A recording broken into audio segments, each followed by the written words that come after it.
All right, thank you, Maria. We begin tonight's program with a special award, the Florida Special Places Award.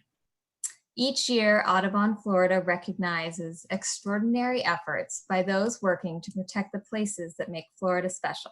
This year, Audubon honors Michelle Waterman, Park Manager, and Allison Convoy, Park Services Specialist at the Talbot Island State Parks, for their continued exemplary service in protecting shorebirds and their critical habitat. Michelle and Allison work in one of Florida's truly special places. The Talbot Island State Parks includes no less than 7 individual state parks that conserve a range of coastal habitats, including strand, hammock, dunes, bluffs, and more. Several of these parks border Nassau Sound, historically one of the most important nesting areas of shorebirds along Florida's Atlantic coast. Michelle and Allison, both active members of the Timucuan Shorebird Partnership, have worked tirelessly with partners to help restore shorebird species, diversity, and productivity in the region. This work includes a multitude of efforts to manage and restore shorebird habitat, as well as reduce threats to nesting shorebirds from predation and human disturbance.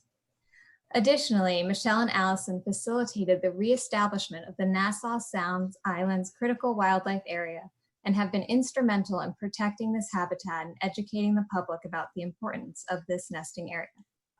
On behalf of Chris Farrell, who leads our shorebird work in Northeast Florida, and the entire Audubon family, thank you and congratulations to Michelle and Allison.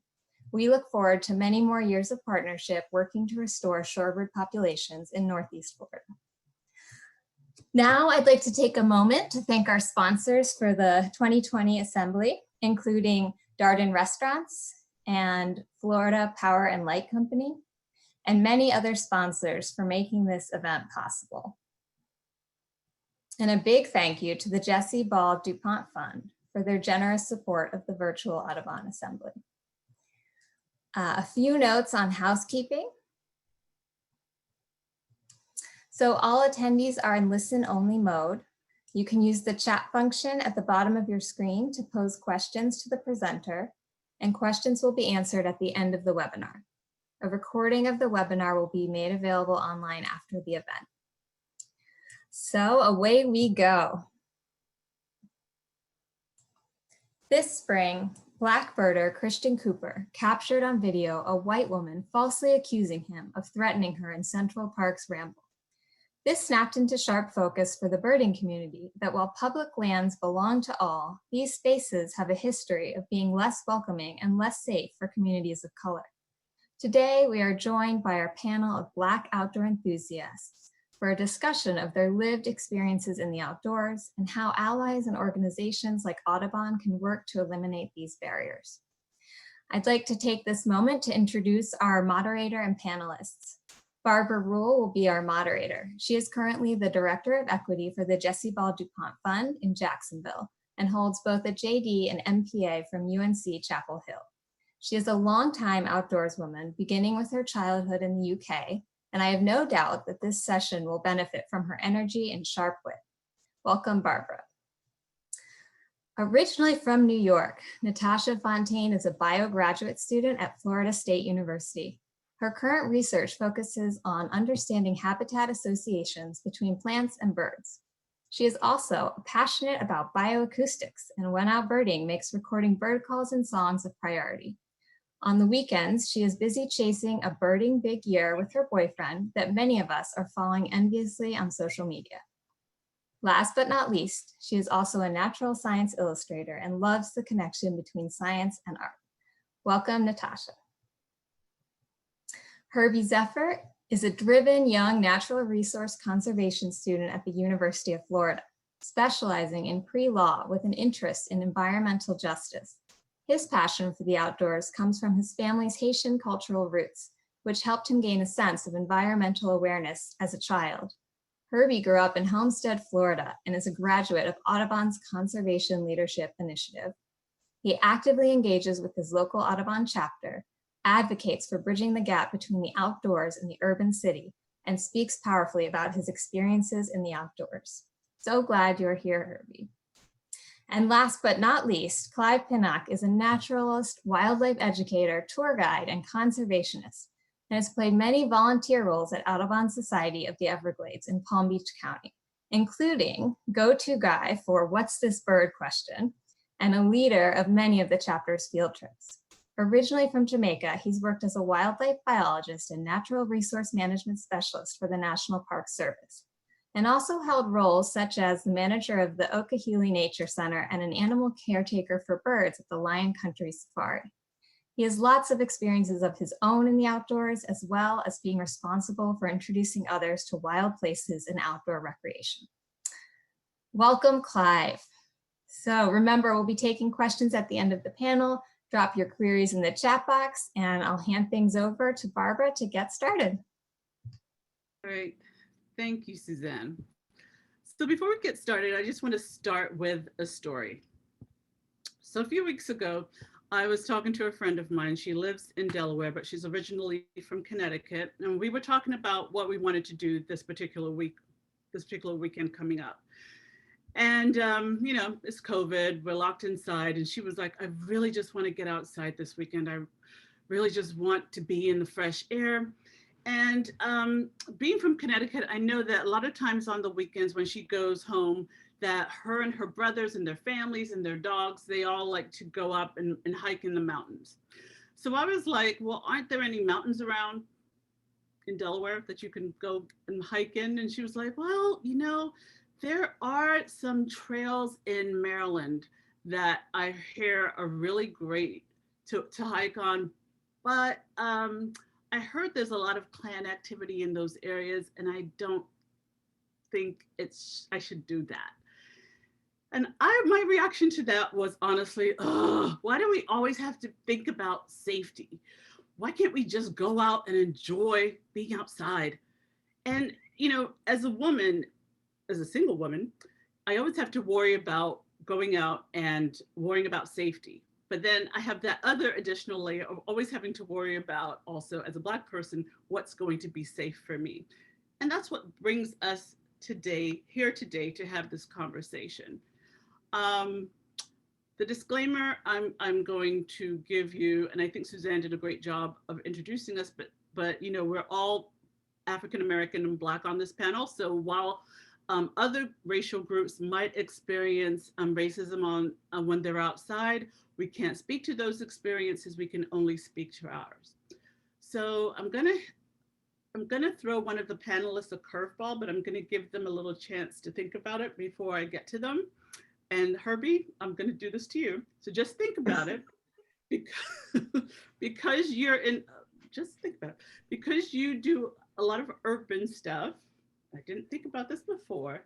Just think about what you need to do when you're in an urban environment to be safe. Just put that aside. Now I'm going to start with Clive and Natasha. So you two are, there's not a whole lot of Black people that work in the conservation field. So kind of give me an idea of how the two of you came to realize that you could have a professional career in conservation. Oh, either one of you can start. Ladies Natasha, first. why don't you go? Oh boy, I knew that was going to happen.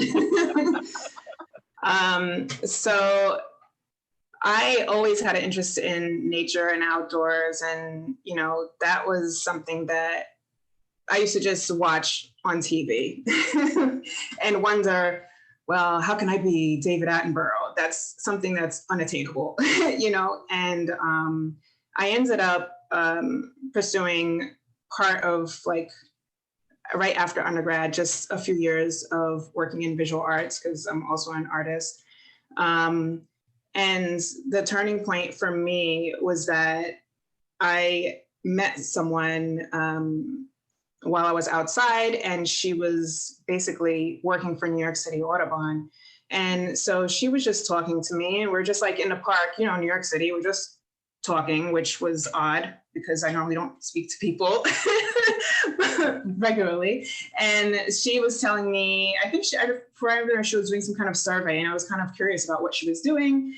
And she told me that New York City Audubon is always looking for volunteers and so forth. So I said, okay, well, let me let me try, let me see what this volunteering, would be and so forth. And it was to monitor horseshoe crabs out in Jamaica Bay. And basically from there, I showed up, and that's where it was kind of a turning point for me, like, maybe I could do something like this. I mean, I'm the only person of color here right now, but maybe it's, like maybe I can do it, So I kind of really went on a whim of not necessarily having a role model or anything, anyone like that, to help me. I basically just went out because I wanted to try something, and it had to deal with nature. So that's kind of where my turning point was, through volunteering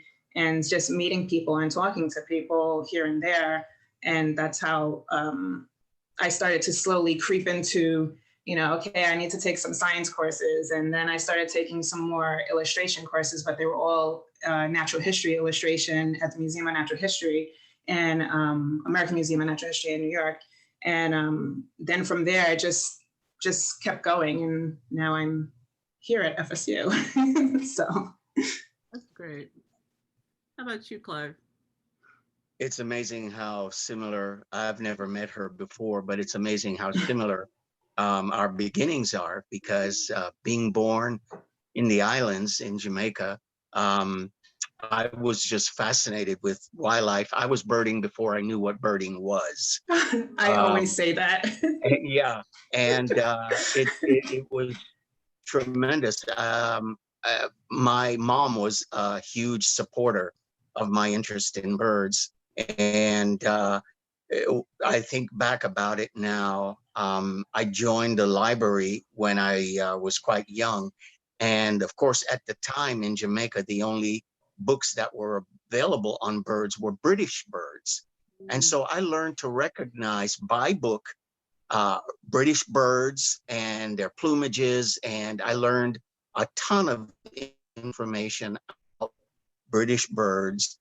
Of course, I had no actual British birds there to look at, but I transferred the information that I learned to start looking at the grass squits we had there in Jamaica, the Dr. bird, which is the giant hummingbird we have there, and several others, and it just catapulted. When my family moved to Brooklyn, New York, I started watching different programs on television, Marlon Perkins with Wild Kingdom.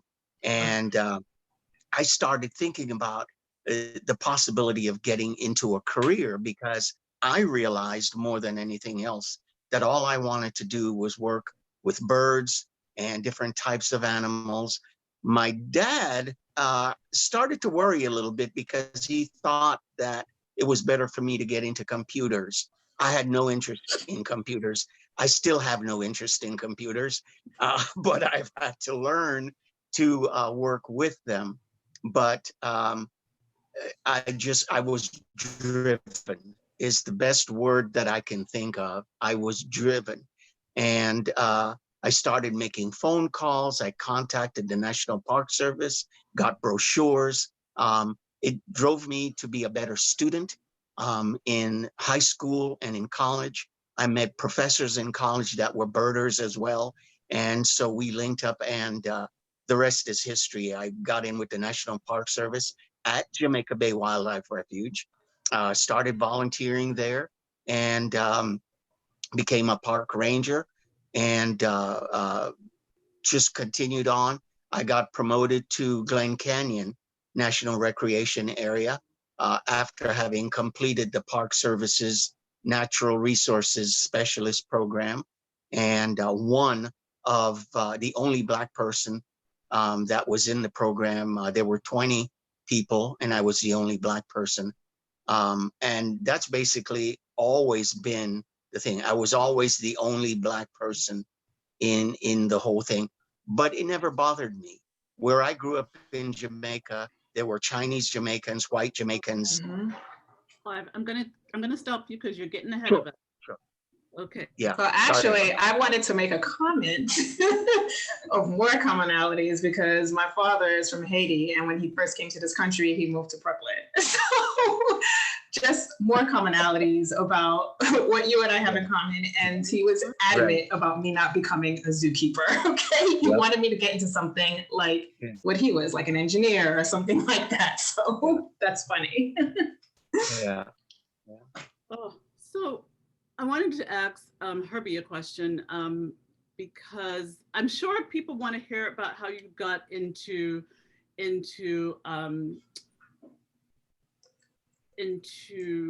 conservation also, but I'm going to ask you something different. So you participated in the Audubon's Conservation Leadership Program, and I'm a little bit curious as to how you heard about it, what was your experience like there within the program, and tell me a little bit about that. Sure. So I heard about Audubon's Conservation Leadership Program through, well, now my mentor, Barbara Schwartz. She's a member of the Marion Audubon chapter, Audubon. She's an amazing woman. And so she pretty much shared a little bit with me about the program in terms of like what they do at UF. So she kind of like exposed me to it. And then of course I went on Audubon Florida's like webpage and I found out more about the program, and then I eventually applied. And so far with the program overall, my experience has been a great one. Again, I discovered an amazing mentor through the program and grew a fondness for birds like I never had before. And so now when I go birding, I'm reminded of like programs such as this one, which like expose me to an environment where I can better engage with the world around me and such. And so like Audubon's Conservation Leadership Program does a good job at making its participants feel included. And this is key, in my opinion, to retaining those participants in the program and keeping them active. The leadership skill that I developed the most through this program would probably have to be courage, because like Clive and like so many more people, I was the only one. And so like being the only one who looks like you, and my appearance has changed dramatically because I had dreadlocks that I recently cut. And so when I had my dreadlocks, that's when I felt I felt more pressure just being in certain spaces because I just stood out a lot. And so it really helped me to like grow in my leadership skill, just like having courage. And surprisingly now, like I entered the field of ecology with interest in becoming a mammologist, and now I have more interest in like ornithology. And so I think that goes to show how influential this program was in like my professional and academic trajectory. Wow. Actually, that was a perfect segue into the next question, which is when you prepare to go out and spend time in the outdoors, what are some of the things that you do or think about to keep yourself safe?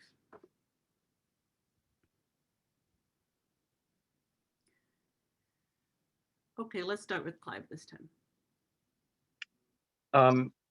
It's always a concern because of looks that I've had when I've traveled to certain places, body language, uh, just the radiation of non-acceptance from others that I've been around. It has caused me to think about that before I go on trips. If I know I'm going with a mixed group of birders who know me, the thought is very quickly squelched. But if I'm going by myself, as I sometimes do, it causes me to think about the makeup of the area that I'm going in, um, what I might face when I'm going there. It does detract some from the experience because I have to think about this before I go. So yeah, it does have a negative impact. Herbie? Some considerations that I have before going outdoors. One is, and I don't know if anyone else can like relate to this, but it's like what I'm wearing. And so like I know like just being in the outdoors, wearing clothes that are better suited for that, clothes that are more durable and such, is better overall. But I tend to find more people who don't look like me in the outdoors.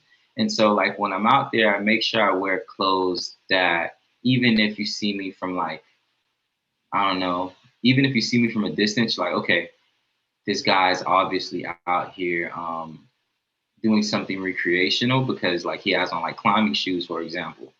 And so, like, I'm always like very mindful of, what I'm wearing. I'm also very mindful of just um, like my presence, if that makes sense. And so, like, I've gotten like the weird stares, and I've gotten like the awkward situation where like you're walking on the sidewalk with someone, or you're walking in the same like direction as someone, and like they see you and they kind of like scooch over all the way to the side. They try to like really get away from you. And so I've had that happen to me out on trails and stuff. And I'm just I just want to be mindful that I'm not like if I so like I just want to be mindful that I'm not like putting myself too out there, and that I'm enjoying these natural spaces just like everyone else is, in a way that's just like very like not disturbance causing. And so like if there's like two trails and I see someone, I'll just go on the other one that's kind of empty just to avoid that awkward situation. Yeah. Yeah. Natasha? So yeah, I always have to think about many things before going out. First of all, of course, being female and that concern, but also what I typically tend to do is I would say, cover myself up as much as possible. So from a distance, I'm not as obvious. My race is not that obvious. So I kind of like go into camo mode, and I'm trying to just, if somebody does see me, they'll just maybe pass me by or whatever it may be. So I try to do it in that avoidance sense, kind of similar to like what Herbie's saying, like go the opposite way, but I'm also just trying to blend in. I find that I cover myself up a lot. I always have a hat on. I'm always fully covered because I don't want to, I guess, be discovered, especially from alone, in that sense. And I would say most recently, because of my research, I have to, I'm in this part of my research where I'm selecting my field sites, and it affects where I select my field sites. So, especially here in the Panhandle, I'm very aware of, okay, this county has more Confederate flags. Even if there's a wildlife, like an area there that may be a potential good field site for me, I had to think, that's probably not going to work. I need to find something else. So it does affect not only just when you're out for, for fun, where you're birding or you're hiking, but it also affects work. And those are the things that I have to think about. And I think like my most recent experience as far as deciding where my field sites are going to be for my research, I had to think about, well, will it be kind of safe for me to be there? Because I would be there alone for quite some time. So I had to think about that and, think about my safety in that sense. Yeah. So some of you have already done this, but are there any other, can you kind of share any other types of microaggressions or acts of exclusion or outright racism that you have experienced while out in the field?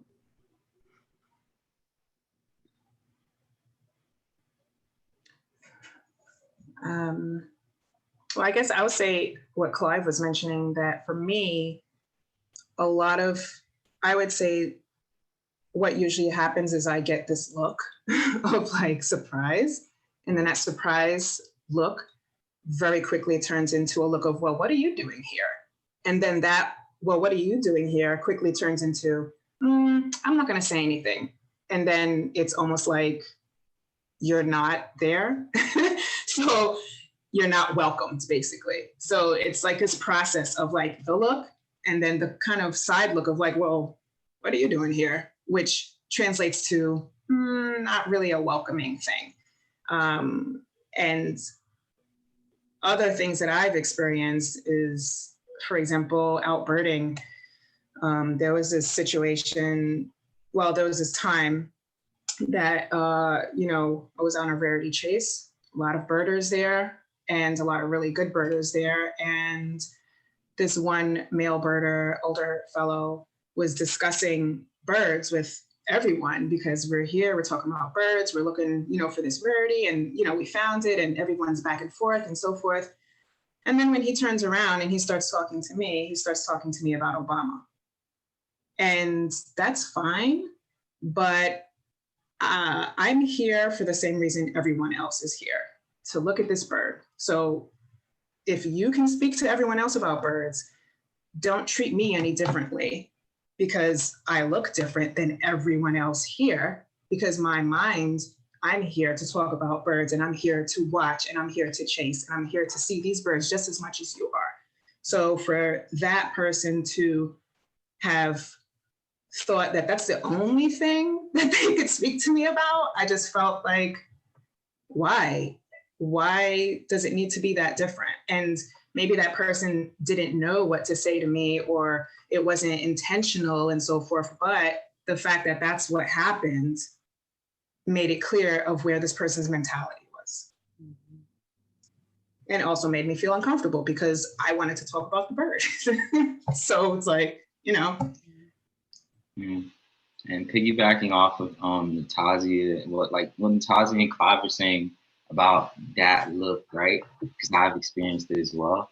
Like, I think the social shock of seeing people of color engaging in like outdoor activities, outdoor recreational activities, I think that's the biggest. I think that's the bigger problem. That's the huge the overwhelming problem that we all have to like really work at, kind of like bridging and fixing, because these outdoor spaces are for everyone. So it shouldn't be surprising to see someone of color hiking or birding, but it is. And so kind of helping to like overcome that issue is something that especially people of color we have to deal with. And it was one of the drivers to why I wanted to get into conservation and stuff. And I participate in like environmental outreach programs often, especially here at UF.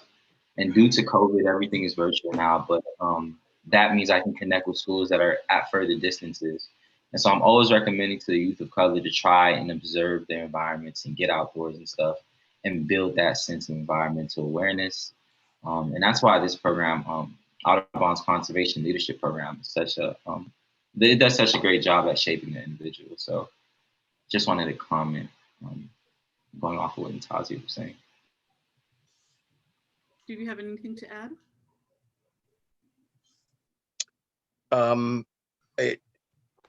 Basically just what they've mentioned before too. I remember distinctly being at a local wetland here in South Florida, and the location, you could traverse it walking on a boardwalk, which obviously limits just how far you can get away from the people that are sharing the trail with you. And I remember one particular morning I was out birding by myself, and the lady approaching me had a look of almost terror on her face as I was approaching. I was dressed just like any other birder. I had my binoculars, but I'm sure because of my skin color, she was extremely uncomfortable. In my effort to try to make her more comfortable, especially because of the width of the boardwalk, as I went by or as I was approaching, I said, "Good morning, how are you?" Not a word was spoken. And so to minimize her negative experience, I walked by as quickly as I could, and increased my stride just to make her more comfortable. But it's just one of several experiences that we've had. Hmm.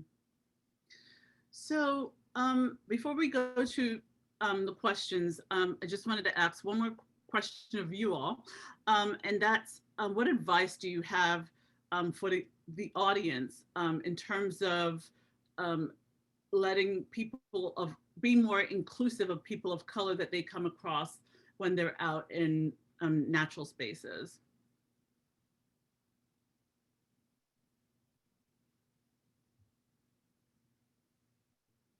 Natasha? I would say my biggest thing is, you know, like I mentioned earlier, I don't really talk very freely in groups, especially new groups. That's just a personality thing. It takes me a little bit to warm up. So I also understand that there are other people out there that are like that. And I think that, you know, sometimes it's the small gestures that really make a huge difference. And if you're someone who you don't really know how to, because your personality is maybe a little bit shy and reserved, you know, a small welcoming gesture is makes it goes a long way. And so I think that people should think about, well, how would you feel like you being like, you know, you're white and you're in a group of people that are in totally different culture or a totally different race, but you're the only white person there. Think about how you would feel. But you were there for the same purpose that everyone else was there, because you had the same interest. So I would say, think about how would you feel if no one spoke to you, or someone looked at you with this look of like, well, what are you doing here? You know, and put yourself in that position the next time you see someone, a person of color in a group where it's predominantly white, outbirding or volunteering or whatever, and take a moment to just say hello. Because sometimes just a hello speaks like, you know, miles. It's the biggest thing. And that's the way you open the door and set the example in that sense. And it's that small little hello that makes all of the difference. So I would just say, put yourself in that person's position to gain the strength to say something and welcome them. It's a small thing, but it's just huge. Yeah. Herbie? Yeah, at first, and I agree with Natasha. At first, I was gonna say simply having a conversation with a person of color, but then I was like, it needs to go a step further. So I think once you befriend, once you befriend them, you just start engaging with them in like outdoor based activities, because I think friends have stronger influences on each other. And so if I'm your friend and we're doing a certain activity together, I think I'm more likely to want to learn more about this activity and be more engaged in it. And so it starts with the relationship. I think that's where improvement begins.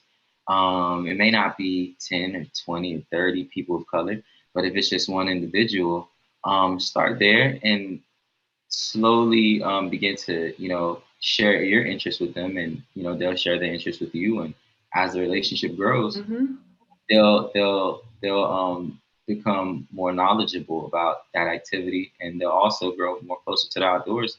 And they may even have like an underlying interest in the outdoors, but they just don't know how to pursue it because they may not feel comfortable. I know I didn't feel too comfortable before my mentor made birding and kind of like being outdoors feel more comfortable. She made me feel like I belonged, and that's what really allowed me to open up and want to get those new experiences. And so, it starts like a relationship. Clive, anything? I just wanted to add one thing to that we have a lot of not so great experiences, but I just want to say, as far as myself, I have met people, especially during this year of, going all over Florida and, doing a big year. I have met some people that were super nice to me. I mean, and I'll never forget them. Every time I see them, I'm like, oh yeah, she was really nice. Or, oh yeah, he's really cool, but then there are some people that have been really nasty to me and I will remember them too, but just in the big picture, I do know that most people are good, and maybe their intentions come off in a weird way because it's awkward, it's a new thing or whatever it may be. But I do think that, saying hello and engaging in friendship, like Herbie is saying, just saying hello starts a conversation. And yeah, I know that I've met some really nice people also by just them saying hello, Yeah. Clive, do you have anything to add? Yeah, I agree totally with what Herbie and Natasha said.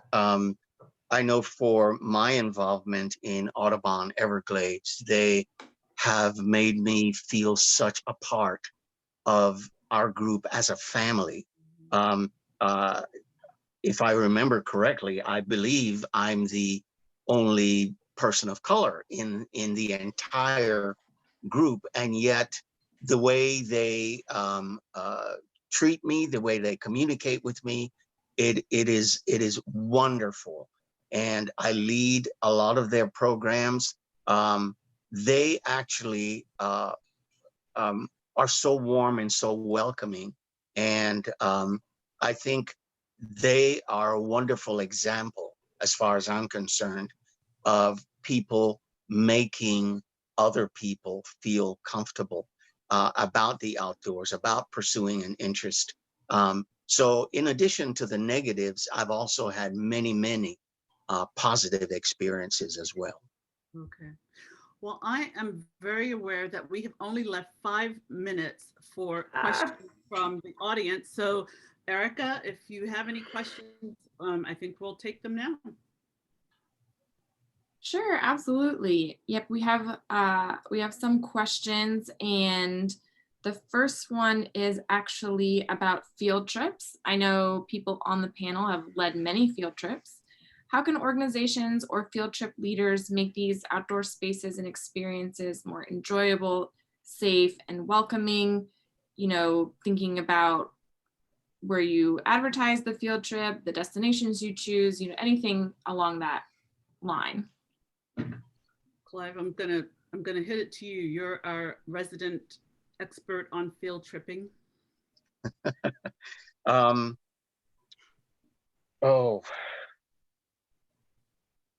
I basically select locations that I believe people will get the most out of the experience. I try to gauge my field trips and locations based on the what I expect to see.